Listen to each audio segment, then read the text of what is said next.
So today we shall take up a question or a problem asked by RCUB in May 2019 for 15 marks. So this problem is different as compared to the earlier problems. Earlier problems ಅನ್ನು solve ಮಾಡುವಾಗ ನಾನು ಹೇಳ್ದೆ assets information ಕೊಟ್ಟಿಲ್ಲ ಅಂದ್ರೂ ಹೇಗ್ ನಾವು liabilities side information ಅನ್ನ use ಮಾಡಿ ನೆಟ್ ಅಸೆಟ್ಸ್ ಅನ್ನ ಕ್ಯಾಲ್ಕುಲೇಟ್ ಮಾಡಬಹುದು ಅಂತ. ಸೊ ಎರಡು ಕೊಟ್ಟಾಗ ಆಪ್ಷನ್ ನಿಮ್ಮ ಹತ್ರ ಇರುತ್ತೆ. ಅಸೆಟ್ಸ್ ಬೇಸ್ಡ್ ನೀವು ಕ್ಯಾಲ್ಕುಲೇಟ್ ಮಾಡ್ತಿರೋ, ಲಯಬಿಲಿಟೀಸ್ ಬೇಸ್ಡ್ ಕ್ಯಾಲ್ಕುಲೇಟ್ ಮಾಡ್ತಿರೋ. ಆದ್ರೆ ಒಂದೊಂದ್ಸತಿ ಅವರೇ ಬರೀ ಅಸೆಟ್ಸ್ ಇನ್ಫಾರ್ಮೇಶನ್ ಕೊಟ್ಟಿರ್ತಾರೆ ಅಥವಾ ಬರೀ ಲಯಬಿಲಿಟೀಸ್ ಸೈಡ್ ಇನ್ಫಾರ್ಮೇಶನ್ ಕೊಟ್ಬಿಟ್ಟಿರ್ತಾರೆ. ಸೊ ಆವಾಗ ಹೇಗೆ ನಾವು ಕ್ಯಾಲ್ಕುಲೇಟ್ ಮಾಡಬೇಕು? ಅಸೆಟ್ಸ್ ಇನ್ಫಾರ್ಮೇಶನ್ ಕೊಟ್ಟಾಗ there is no problem, we can find out very easily. Total assets minus external liabilities ಮಾಡಿಬಿಟ್ಟಾಗ we get net assets available to equity share holders. ಆದ್ರೆ ಬರೀ liabilities information ಕೊಟ್ಟಾಗ ಹೇಗೆ ಕ್ಯಾಲ್ಕುಲೇಟ್ ಮಾಡಬೇಕು? So that we are going to see in this problem. So there are two methods to calculate net assets available to equity shareholders. ಒಂದು assets based ನಾವು ಅದನ್ನ already ಮಾಡಿದೀವಿ, ಕಲ್ತಿದ್ದೀವಿ.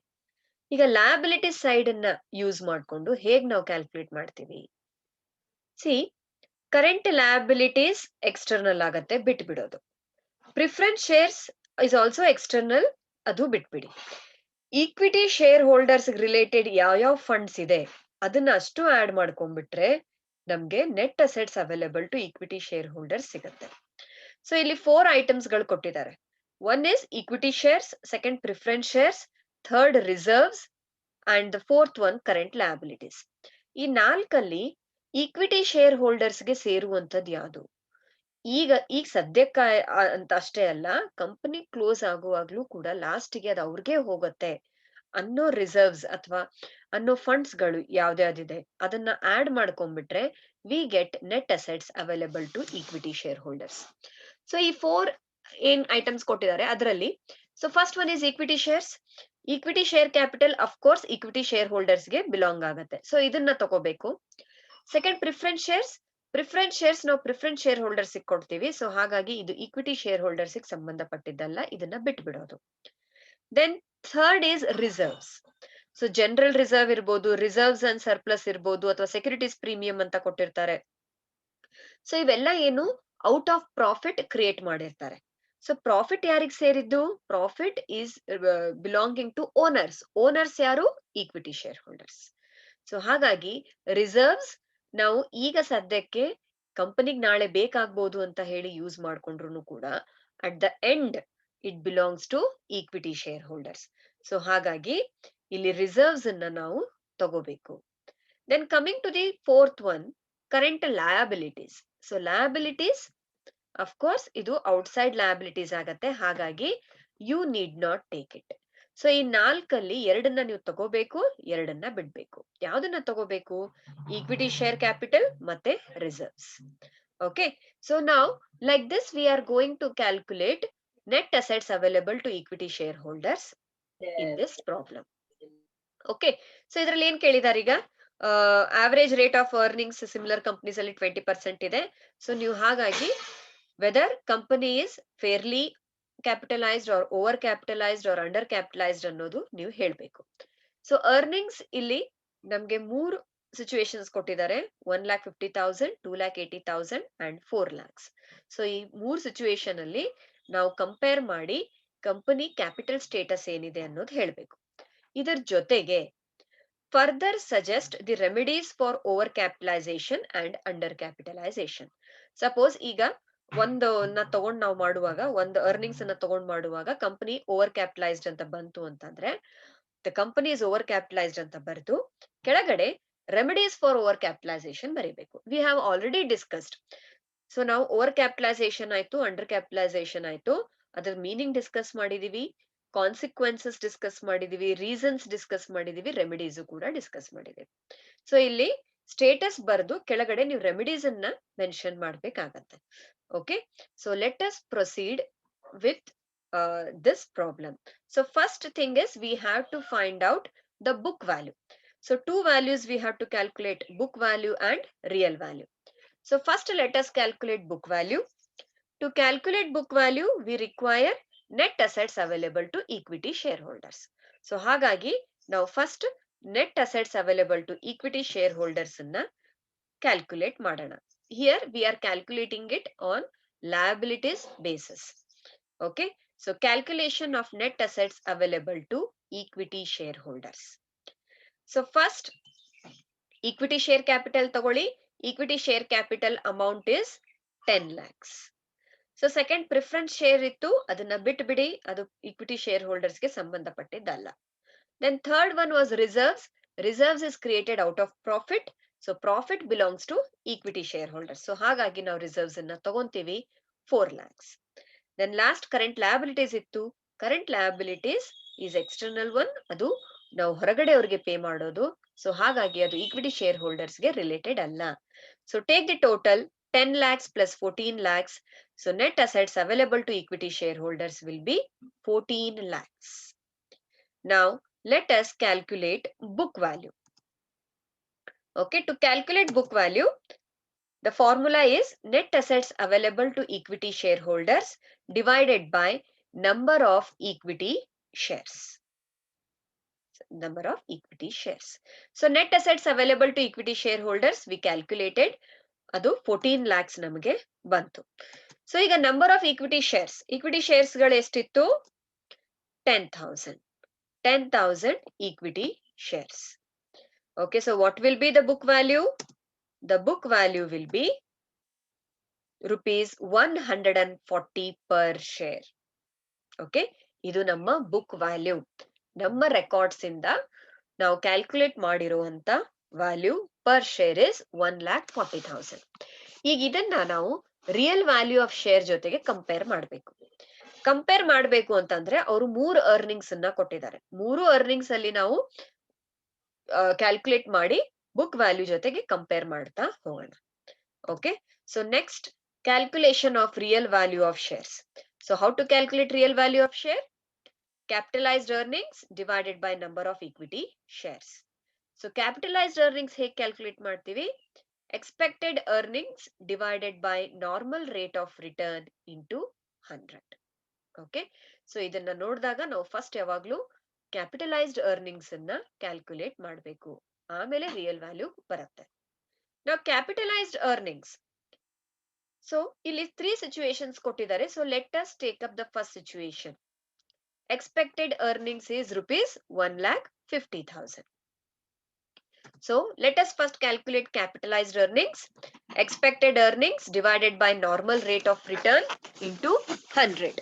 So expected earnings here is 1,50,000 and normal rate of return given in the problem is 20%. Okay, so 1,50,000 divided by 20 into 100. So we will have capitalized earnings as 7,50,000. So ಈಗ capitalized earnings calculate ಮಾಡಾದ್ಮೇಲೆ we have to calculate the real value of shares. So real value of share is calculated as capitalized earnings divided by number of equity shares. So capitalized earnings is 7,50,000. Number of equity shares will remain same 10,000. So ಇಲ್ಲಿ rupees 75 per share bantu. Okay, so situation 1, book value 1,40,000, real value 75 rupees. So ಯಾವ್ದು ಜಾಸ್ತಿ ಇದೆ? book value ಜಾಸ್ತಿ ಇದೆ, real value ಕಮ್ಮಿ ಇದೆ. So which situation is this? So ಈ situation ಗೆ ಏನ್ ಕರಿತೀವಿ? book value ಜಾಸ್ತಿ ಇದ್ದು real value ಕಮ್ಮಿ ಇದ್ದಾಗ ಇದನ್ನ ಏನಂತ ಕರಿತೀವಿ ನಾವು? The status here is over-capitalized. Real value ಕಿಂತ book value ಜಾಸ್ತಿ ಇದ್ರೆ ಅದಕ್ಕೆ ನಾವು over-capitalized ಅಂತ ಕರಿತೀವಿ. Okay, so as the book value of shares is more than the real value, the company is said to be over-capitalized. Okay, ಈಗ ಇದಿಷ್ಟೇ ಮುಗಿಲಿಲ್ಲ, ಅವ್ರು ಏನ್ ಕೇಳಿದ್ದಾರೆ? Remedies ಕೇಳ್ಬಿಟ್ಟಿದ್ದಾರೆ. So next below this we will write remedies for over-capitalization. We have already discussed it when we are discussing the theory part of this concept. So first ಏನು remedy? Reorganization of equity capital, equity share capital. So reorganize ಮಾಡೋದು ಅಂದ್ರೆ equity share value ನ change ಮಾಡೋದು. So ಅವಾಗ ಏನಾಗತ್ತೆ, ನಮ್ಮ capital ಜಾಸ್ತಿ ಇರೋದನ್ನ ನಾವು ಕಮ್ಮಿ ಮಾಡ್ಕೊಂತೀವಿ. Okay, so the next one is reduction in claims and debenture holders and creditors. ಅಂದ್ರೆ ಡಿಬೆಂಚರ್ ಹೋಲ್ಡರ್ಸ್ ಅಥವಾ ಕ್ರೆಡಿಟರ್ಸ್ ಯಾರು ಇರ್ತಾರೆ ಅವ್ರ ಕ್ಲೇಮ್ ಅನ್ನ ರಿಟರ್ನ್ ಮಾಡ್ಬಿಡೋದು, ಅಂದ್ರೆ ಅವರಿಗೆ ದುಡ್ಡನ್ನ ಕೊಡೋದು. ಓಕೆ, ಸೊ ಇದರ್ಲಿಂದಾನು ಕೂಡ ನಮ್ಮ ಕ್ಯಾಪಿಟಲ್ ಕಂಟ್ರೋಲಿಗೆ ಬರುತ್ತೆ. ಸೊ ಈಕ್ವಿಟಿ ಶೇರ್ ಹೋಲ್ಡರ್ಸ್ ನಾವೇನ್ ಮಾಡ್ತೀವಿ, ಆಲ್ರೆಡಿ 100 rupees ವ್ಯಾಲ್ಯೂ ಇತ್ತು, share in value 50 rupees paid up ಮಾಡಿದ್ದಾರೆ ಅಂತಂದ್ರೆ ಇನ್ನು 50 ಕೊಡೋದಿದೆ, ಅದನ್ನ ಅಲ್ಲಿಗೆ ಮುಗಿಸ್ಬಿಡೋದು. ಅಂದ್ರೆ 50 rupees ಶೇರ್ ಅಂತಾನೆ ಮಾಡ್ಬಿಡೋದು, ಮತ್ತೆ 50 rupees ಅವ್ರು ಕೊಡೋ ಅವಶ್ಯಕತೆ ಇರೋದಿಲ್ಲ ಇಲ್ಲಿ. ಸೊ ಇಲ್ಲಿ ಡಿಬೆಂಚರ್ ಹೋಲ್ಡರ್ಸ್ ಮತ್ತು ಕ್ರೆಡಿಟರ್ಸ್ ಏನ್ ಮಾಡ್ತೀವಿ, ಅವ್ರ ಕ್ಲೇಮ್ ಏನಿದೆ ಅದನ್ನ ಪೇ ಮಾಡಿ ಅವ್ರದ್ದು ಕ್ಲೇಮ್ ಅನ್ನ ಕಮ್ಮಿ ಮಾಡೋದು. ಫುಲ್ ರೀಪೇ ಮಾಡ್ತಿಲ್ಲ, ಆದ್ರೆ ಒಂದಿಷ್ಟು ಪಾರ್ಟ್ ಅನ್ನ ಪೇ ಮಾಡ್ಬಿಡೋದು. Then we have the next remedy, redemption of preference shares. So ಯಾವ ರೀತಿ ನಾವು ಡಿಬೆಂಚರ್ ಹೋಲ್ಡರ್ಸ್ಗೆ ಮತ್ತೆ ಕ್ರೆಡಿಟರ್ಸ್ಗೆ ಅಥವಾ ಈಕ್ವಿಟಿ ಶೇರ್ಸ್ಗೆ ಕ್ಯಾಪಿಟಲ್ ಅನ್ನ ರೆಡ್ಯೂಸ್ ಮಾಡ್ತಾ ಇದೀವಿ, ಅದೇ ರೀತಿ ಪ್ರಿಫರೆನ್ಸ್ ಶೇರ್ಸ್ ಅವ್ರಿಗೂ ಕೂಡ ಮಾಡೋದು. ಅಂದ್ರೆ ಅವ್ರದ್ದೇನು ಪೀರಿಯಡ್ ಇರುತ್ತೆ, ಆ ಪೀರಿಯಡ್ಗಿಂತ ಮುಂಚೆ ಪೀರಿಯಡ್ಗೆ ಅವ್ರಿಗೆ ರೀಪೇ ಮಾಡ್ಬಿಡೋದು. So preference shares time period ಇರುತ್ತೆ, 2 years 3 years 5 years, ಈ ಎಷ್ಟು ಪೀರಿಯಡ್ ತಗೊಂಡಿರ್ತೀವಿ ಅದು. ಸೊ ಅದನ್ನ ರೀಪೇ ಮಾಡ್ಬಿಡೋದು ಅವರಿಗೆ. ಸೊ ತಗೊಂಡು ಅವರಿಗೆ ಕಳಿಸ್ಬಿಟ್ಟಾಗ ನಮ್ ಕಡೆ ಏನಾಗತ್ತೆ, ಕ್ಯಾಪಿಟಲ್ ಕಮ್ಮಿ ಆಗತ್ತೆ. Okay, so this is about the first situation, that is over capitalized. Now coming to the second one, where the expected earnings is rupees 2,80,000. So 2,80,000 iddaga, first let us calculate the capitalized earnings. Capitalized earnings, expected earnings divided by normal rate of return into 100. So 2,80,000 divided by 20 ಆಗ್ಬೇಕಾಗಿತ್ತದು. So sorry, that is to be 20% into 100. It will give us 14 lakhs. Okay, so this has to be 20%. Okay.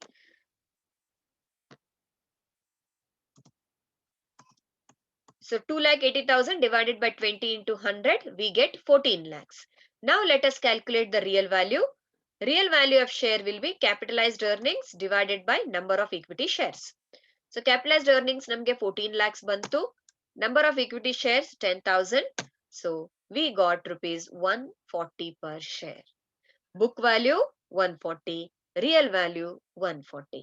So exact ide andmele we have invested the right amount of capital, andre the company is fairly capitalized. So as the book value of shares is same as the real value, the company is said to be fairly capitalized.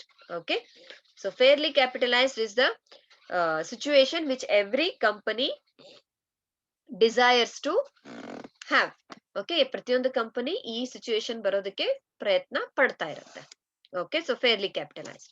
Now coming to the third, when the expected earnings is rupees 4 lakhs. So capitalized earnings, expected earnings divided by normal rate of return into 100. So 4 lakhs divided by, so again this has to be 20% into 100. So we have 20 lakhs. So now let us calculate real value, capitalized earnings divided by number of equity shares. So 20 lakhs divided by 10,000 will give us rupees 200 per share. Okay, ಈಗ book value 140 ಆಯ್ತು, real value 200 ಆಯ್ತು. ಅಂದ್ರೆ book value real value ಕಿಂತ ತುಂಬಾನೇ ಕಮ್ಮಿ ಇದೆ. ಅಂದ್ರೆ this situation is under capitalized. So we have to write the comment as the book value of shares is less than the real value, the company is said to be under-capitalized. So ಈಗ under-capitalized ಬಂದ ತಕ್ಷಣ you have to write the remedies for under-capitalization. So first is issue of shares. So ಈಗ capital ಅನ್ನ ನಾವು ಜಾಸ್ತಿ ಮಾಡ್ಕೊಳ್ಳೋದು, ಅಂದ್ರೆ ಹೊಸ ಶೇರ್ಸ್ ಅನ್ನ ಇಶ್ಯೂ ಮಾಡ್ಕೊಳ್ಳೋದು. So fresh issue of shares, because there is inadequate capital ಇನ್ನೊಂದ್ ಸ್ವಲ್ಪ ಜಾಸ್ತಿ ತರಿಸ್ಕೊಳಕ್ ನಾವೇನ್ ಮಾಡ್ತೀವಿ, we will issue more shares, new shares. So this is one thing. Second one is issue of bonus shares. So bonus shares ನಾವ್ ಇದನ್ನ ಯಾರಿಗೆ ಕೊಡ್ತೀವಿ? We give this to the existing shareholders. Already ನಮ್ಮ ಕಂಪನಿಯ ಶೇರ್ ಹೋಲ್ಡರ್ಸ್ಗೆ ನಾವು bonus ಅಂತ ಹೇಳಿ shares ಅನ್ನ ಕೊಡ್ತೀವಿ. ಸೊ ಇದನ್ನ ನಾವು ಯಾಕೆ ಮಾಡ್ತೀವಿ? ಇಲ್ಲಿ ಕ್ಯಾಪಿಟಲ್ ಜಾಸ್ತಿ ಆಗಲ್ಲ, ಶೇರ್ಸ್ ಗಳು ಜಾಸ್ತಿ ಆಗತ್ತೆ. ಶೇರ್ಸ್ ಗಳು ಜಾಸ್ತಿ ಆಗ್ಬಿಟ್ಟಾಗ ನಾವ್ ಇದನ್ನೇನ್ ರಿಯಲ್ ವ್ಯಾಲ್ಯೂ ಕ್ಯಾಲ್ಕುಲೇಟ್ ಮಾಡುವಾಗ divided by number of equity shares ಅಂತೀವಲ್ಲ, ನಂಬರ್ ಆಫ್ ಇಕ್ವಿಟಿ ಶೇರ್ಸ್ ಜಾಸ್ತಿ ಆಗೋಗತ್ತೆ. ಇದು ಜಾಸ್ತಿ ಆದಾಗ ಡಿವಿಡೆಂಡ್ ಕಮ್ಮಿ ಆಗ್ತಾ ಬರುತ್ತೆ, ರೇಟ್ ಆಫ್ ಅರ್ನಿಂಗ್ಸ್ ಕೂಡ ಕಮ್ಮಿ ಆಗತ್ತೆ. ಯಾಕಂದ್ರೆ ಅಂಡರ್ ಕ್ಯಾಪಿಟಲೈಸೇಷನ್ ಅಲ್ಲಿ ಇವೆರಡು ತುಂಬಾ ಜಾಸ್ತಿ ಇರುತ್ತೆ. ಡಿವಿಡೆಂಡ್ ಪರ್ ಶೇರ್ ಜಾಸ್ತಿ ಇರುತ್ತೆ, ಆವರೇಜ್ ರಿಟರ್ನ್ ಜಾಸ್ತಿ ಇರುತ್ತೆ. ಇವೆರಡನ್ನು ಕಮ್ಮಿ ಮಾಡ್ಬೇಕು ಅಂತಂದ್ರೆ ಒಂದು ನಾವು ಕ್ಯಾಪಿಟಲ್ ಅನ್ನ ಜಾಸ್ತಿ ಮಾಡ್ಬೇಕು, ಸೆಕೆಂಡ್ ಅಂದ್ರೆ ನಂಬರ್ ಆಫ್ ಶೇರ್ಸ್ ಅನ್ನ ಜಾಸ್ತಿ ಮಾಡ್ಕೋಬೇಕು. ಸೊ ನಂಬರ್ ಆಫ್ ಶೇರ್ಸ್ ಅನ್ನ ನಾವು ಜಾಸ್ತಿ ಮಾಡ್ಕೊಂಡಾಗ ಡಿವಿಡೆಂಡ್ ಪರ್ ಶೇರ್ ಅಥವಾ ಆವರೇಜ್ ರೇಟ್ ಆಫ್ ರಿಟರ್ನ್ ಇವೆರಡೂ ಕೂಡ ಕಮ್ಮಿ ಆಗ್ತಾ ಬರುತ್ತೆ. ದೆನ್ ನೆಕ್ಸ್ಟ್ ಇನ್ಕ್ರೀಸ್ ಇನ್ ಪಾರ್ ವ್ಯಾಲ್ಯೂ. ಸೊ ಅಂದ್ರೆ ನಾವು ಅಸೆಟ್ಸ್ ಅನ್ನ ಅಪ್ರಿಶಿಯೇಟ್ ಆಗಿರುವಂತ ಅಸೆಟ್ಸ್ ಅನ್ನ ಹೈಯರ್ ವ್ಯಾಲ್ಯೂಗೆ ತೋರ್ಸೇ ಇರೋದಿಲ್ಲ ಸೊ ಬುಕ್ಸ್ ಅಲ್ಲಿ. ಸೊ ಅದಕ್ಕಾಗಿ ನಾವ್ ಈಗ ಏನ್ ಮಾಡ್ಬೇಕು, ಅದ್ರ ಕರೆಕ್ಟ್ ವ್ಯಾಲ್ಯೂ ಏನಿದೆ ಅದನ್ನ ನಾವು ಅಸೆಟ್ಸ್ ಸೈಡ್ ಅಲ್ಲಿ ಇನ್ಕ್ಲೂಡ್ ಮಾಡಬೇಕು. Suppose the value of the land is 10 lakhs but it has appreciated to 20 lakhs. ಆದ್ರೆ ನಾವು ಇನ್ನೂ ಅದ್ರನ್ನು 10 lakhs ಅಂತಾನೆ ತೋರಿಸ್ತಾ ಇದೀವಿ. ಸೊ ಇದರ್ಲಿಂದಾನು ಕೂಡ ಪ್ರಾಬ್ಲಮ್ ಆಗತ್ತೆ. ಸೊ ಹಾಗಾಗಿ ಅಸೆಟ್ಸ್ ವ್ಯಾಲ್ಯೂನ ಜಾಸ್ತಿ ಮಾಡ್ಕೊಂಡ್ಬಿಡೋದು. ಸೊ ಅದೇ ರೀತಿ ಹೈಯರ್ ವ್ಯಾಲ್ಯೂ ಶೇರ್ಸ್ ಅನ್ನ ಇಶ್ಯೂ ಮಾಡೋದು, ಹಳೆ ಶೇರ್ಸ್ ಅನ್ನ ತಗೊಂಡ್ಬಿಡೋದು. ಸೊ ಹೈಯರ್ ವ್ಯಾಲ್ಯೂ ಮಾಡಿದಾಗ ಇನ್ನು ಅಂದ್ರೆ 50 rupees ಇದ್ದಿದ್ದು 100 rupees ಮಾಡೋದು. ಓವರ್ ಕ್ಯಾಪಿಟಲೈಸೇಷನ್ ಅಲ್ಲಿ ರಿವರ್ಸ್ ಮಾಡಿದ್ವಿ, 100 ಇದ್ದಿದ್ದನ್ನ 50 ಕನ್ವರ್ಟ್ ಮಾಡಿದ್ವಿ. ಬಟ್ ಅಂಡರ್ ಕ್ಯಾಪಿಟಲೈಸೇಷನ್ ಅಲ್ಲಿ 50 ಇದ್ದಿದ್ದು 100 ಮಾಡೋದು, ಅಂದ್ರೆ ಕ್ಯಾಪಿಟಲ್ ಅನ್ನ ಜಾಸ್ತಿ ಮಾಡ್ಕೊಳ್ಳೋದು. ಓಕೆ, ಇದರಿಂದ ಏನಾಗುತ್ತೆ, ಅರ್ನಿಂಗ್ಸ್ ಪರ್ ಶೇರ್ ಕ್ಯಾಲ್ಕುಲೇಟ್ ಮಾಡಿದಾಗ ಕಮ್ಮಿ ಬರುತ್ತೆ, ಡಿವಿಡೆಂಡ್ ಪರ್ ಶೇರ್ ಕಮ್ಮಿ ಬರುತ್ತೆ. Okay, then the next one is splitting up of shares. ಅಂದ್ರೆ ಶೇರ್ಸ್ ಅನ್ನ ಸ್ಪ್ಲಿಟ್ ಮಾಡೋದು. ಇದನ್ನ ಯಾಕೆ ಮಾಡ್ತೀವಿ ಅಂತಂದ್ರೆ ನಂಬರ್ ಆಫ್ ಶೇರ್ಸ್ ಜಾಸ್ತಿ ಆಗ್ಲಿ ಅಂತ. ಅಂದ್ರೆ ಈಗ 100 rupeesದು ಒಂದ್ ಶೇರ್ ಇದ್ರೆ ಅದನ್ನ 10 rupeesದು 10 ಶೇರ್ ಮಾಡ್ಬಿಡೋದು. ಅಂದ್ರೆ ಇಲ್ಲಿ ಈಗ 100 rupeesದು ಒಂದೇ ಶೇರ್ ಅನ್ನೋದಕ್ಕಿಂತ 10 shares ಅನ್ನೋದು ಬೇಕು. 10 rupeesದು 10 shares. So divided by number of shares ಏನ್ ಬರುತ್ತೆ ನಾವು ಕ್ಯಾಲ್ಕುಲೇಟ್ ಮಾಡುವಾಗ ಅಲ್ಲಿ ನಂಬರ್ಸ್ ಅನ್ನ ಜಾಸ್ತಿ ಮಾಡ್ಕೊಳ್ಳೋದು. Okay, so this is one way to reduce dividend per share, EPS. ಇವನ್ನೆಲ್ಲ ಇಪಿಎಸ್ ಸೇಮ್ ಉಳಿಯುತ್ತೆ, ಆದ್ರೆ ಡಿವಿಡೆಂಡ್ ಪರ್ ಶೇರ್ ಕಮ್ಮಿ ಆಗತ್ತೆ. So this is all to control under capitalization. Okay, so these are the remedies which are available for under capitalization. So this is how we are going to solve the problem.